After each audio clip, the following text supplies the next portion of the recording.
বর্তমানে ইসলামকে খুব সহজ একটা বিষয় মনে করা হয়। নিজের ইচ্ছামতো যেভাবে খুশি সেভাবে ইসলামকে মানা যায়।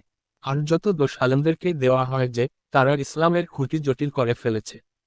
এ ধরনের লোকদের ইসলাম হলো মনসুরা বিবির অজুর ন্যায়। যৌবনের প্রারম্ভে মনসুরা বিবির একবার করার সৌভাগ্য হয়েছিল। এরপর সে উশৃঙ্খল জীবন স্থাপন করতে থাকে। একদিন এক ওয়াজ মাহফিলের কাছ দিয়ে যাওয়ার সময় এক বক্তাকে ওয়াজ করতে দেখল।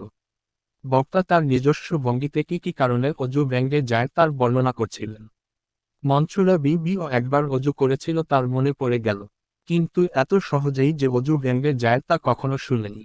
সুতরাং বক্তার ওয়াজ শুনে তার গায়ে জ্বালা ধরে গেল। সে তখন মঞ্চে উঠে শ্রোতাদেরকে লক্ষ্য করে বলল, ভাই সাহেব, মাওলানা সাহেব যা কিছু বলছেন সব মিথ্যা। এত সহজে কিছুতেই অজু ভাঙে না। তার প্রমাণ আমি নিজেই। আমি আজ 30 বছর যাবৎ জিনা করছি, কিন্তু আজ পর্যন্ত আমার অজু ভাঙেনি। ওইসব লোকদের ইসলামও ঠিক মনসুরা বিবির অজুর নেয়।